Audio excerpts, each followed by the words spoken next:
Hello friends, welcome back to cook life kitchen. આજે આપણે બનાવીશું સાંજ માટે ઝટપટ બની જાય હેલ્ધી સાથે ટેસ્ટી પણ હોય તેવા મેથી બાજરીના ઢેબરા। તો એકદમ સોફ્ટ એવા આ ઢેબરાને તમે ચા સાથે, અથાણા સાથે, કાઠિયાવાડી ભરેલા મરચાં કે લસણની ચટણી સાથે પણ ખાશો ને તો બહુ ટેસ્ટી એવા લાગશે। તો ચાલો બનાવવાનું શરૂ કરીએ। તો હવે મેથી બાજરીના ઢેબરા બનાવવા માટે સૌથી પહેલાં એક કથરોટમાં આપણે 2 કપ ભરી અને બાજરીનો લોટ લઈશું। તો લોટને મેં અહીંયા પહેલેથી ચાળી લીધેલો છે। હવે આપણે 1 કપ ભરી અને ઘઉંનો રોટલીનો લોટ લઈશું। તો અહીંયા આપણે અડધા કપ લોટનો ઉપયોગ કરીશું, બાકીનો લોટ આપણે અટામણ માટે રાખીશું। અને હવે આપણે આમાં 1 નાની ચમચી જેટલી હિંગ ઉમેરીશું, સાથે 1 ચમચી જેટલો અજમો તો આ રીતે હાથથી મસળી અને એને ઉમેરીશું। અને અડધી ચમચી જેટલી અહીંયા આપણે વરિયાળી ઉમેરીશું, સાથે 1 ચમચી જેટલા સફેદ તલ ઉમેરીશું। તો સફેદ તલ અને વરિયાળી ઉમેરવાથી આ ઢેબરાનો ટેસ્ટ વધારે સરસ આવશે। સાથે અડધી ચમચી જેટલું મીઠું, તો મીઠું તમારે સ્વાદ પ્રમાણે ઉમેરવાનું। અને હવે આપણે આમાં 1 ચમચી જેટલી લસણની પેસ્ટ, સાથે 1 ચમચી જેટલા લીલા મરચાંની પેસ્ટ, સાથે 1 ચમચી જેટલી આદુની પેસ્ટ। તો અહીંયા તમે ત્રણેય વસ્તુ એક સાથે વાટીને પણ લઈ શકો છો। મેં અત્યારે અલગ અલગ કરી અને લીધેલી છે। અડધી ચમચી જેટલી આપણે હળદર ઉમેરીશું, સાથે 1 મોટી ચમચી જેટલું ધાણા જીરું પાવડર અને 1 નાની ચમચી જેટલું લાલ મરચું પાવડર। અને મીઠાશ માટે ઉમેરીશું 1 ચમચી જેટલી અહીંયા આપણે ખાંડ, સાથે ઉમેરીશું 1 મોટી ચમચી ભરીને તેલ। અને હવે આપણે આમાં ઉમેરીશું મેથીના પાન। તો 1 બાઉલ ભરી અને મેં મેથીના પાન લીધેલા છે। અને મેથીના પાનને મેં એકદમ નાના નાના સમારી અને તેને 2 પાણીથી ધોઈ અને ચોખ્ખા કરી લીધા છે। હવે આપણે આમાં 1 નાનો બાઉલ ભરીને ઉમેરીશું કોથમીરના પાન અને એકદમ સારી રીતે બધું મિક્સ કરી લઈશું। તો આમાં મસાલા એકદમ સારી રીતે ભળી જાય ને તે રીતે આપણે સરસ મજાનું બધું મિક્સ કરી લીધું। આ રીતે બધું મિક્સ થઈ જાય ને પછી આપણે આમાં 2 મોટી ચમચી ભરીને ઉમેરીશું મીડિયમ ખાટું હોય ને તેવું દહીં। તો આ રીતે દહીંને પણ લોટમાં એકદમ સારી રીતે મિક્સ કરી અને પછી આમાં થોડું થોડું પાણી ઉમેરતા જઈ અને ઢેબરા માટેનો કઠણ એવો લોટ બાંધીશું। તો આ રીતે 2 ચમચી કરી અને પાણી ઉમેરતા જવાનું।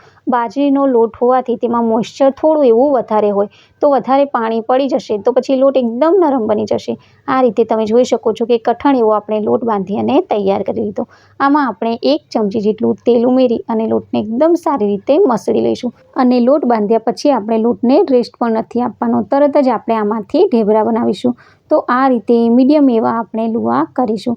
તો અહીંયા આપણે જે માપ સાથેનો લોટ બાંધેલો છે તેમાંથી 13 થી 14 નંગ જેટલા ઢેબરા બનશે।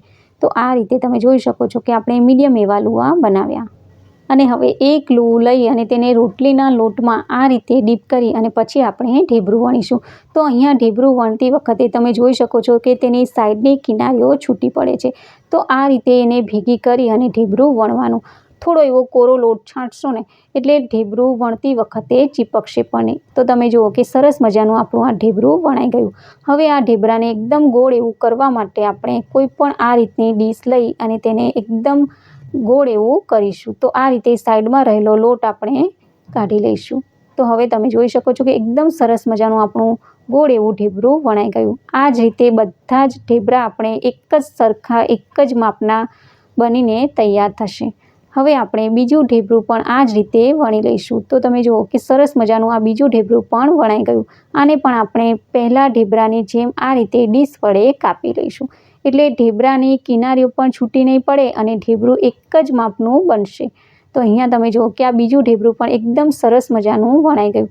આ રીતે 2-3 ઢેબરા એક સાથે તમારે વણી લેવાના। તવી અહીંયા પહેલેથી ગરમ કરવા મૂકી દીધેલી, તો તેમાં થોડું એવું તેલ લગાવી અને આપણે ઢેબરુંને શેકીશું। તો અહીંયા ઢેબરું શેકતી વખતે ગેસની ફ્લેમને મીડિયમ ટુ હાઈ રાખવાની છે, લો ફ્લેમ પર અહીંયા ઢેબરાને નથી શેકવાના।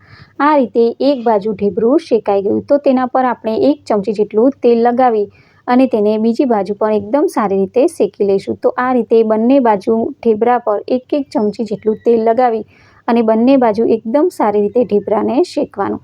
તો ઢેબરું શેકાતા 1 મિનિટનો સમય અહીંયા લાગે છે। તો તમે જોઈ શકો છો કે એકદમ સરસ મજાનું આપણું ઢેબરું શેકાઈ ગયું। આને આપણે પ્લેટમાં લઈ લઈશું અને આ રીતે આપણે બીજું ઢેબરું પણ શેકી લઈશું। તો આ રીતે તમે જોઈ શકો છો કે એક બાજુ ઢેબરાને શેકાતા અડધી મિનિટનો સમય અહીંયા લાગે છે. 1 ચમચી જેટલું અહીંયા તેલ લગાવી અને બીજી બાજુ પણ આપણે ઢેબરાને શેકી લઈશું. તો એક બાજુ ઢેબરું શેકાય પછી તેના પર તેલ તમારે લગાવવાનું. આ રીતે બંને બાજુ તેલ લગાવી અને આપણે ઢેબરા શેકી લીધા. આ જ રીતે હવે બધા ઢેબરા આપણે શેકી લઈશું. તો હવે આ સાંજ માટે ઝટપટ બની જાય તેવા ગરમા ગરમ મેથી બાજરીના ઢેબરા બનીને તૈયાર છે.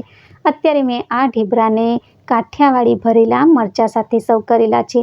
આ ભરેલા મરચાંની રેસીપી મેં મારી ચેનલમાં મૂકેલી છે. લિંક હું ડિસ્ક્રિપ્શન બોક્સમાં આપી દઈશ. તો તમે તૈયાર થયેલું આ ઢેબરાને જુઓ કે બન્યું છે ને એકદમ સોફ્ટ અને ખાવામાં પણ બહુ જ ટેસ્ટી છે. સાથે હેલ્ધી પણ છે. તો એકવાર જરૂરથી ટ્રાય કરજો અને રેસીપી ગમે તો વિડીયોને લાઇક, શેર અને સબસ્ક્રાઈબ જરૂરથી કરજો. Thanks for watching. Bye bye.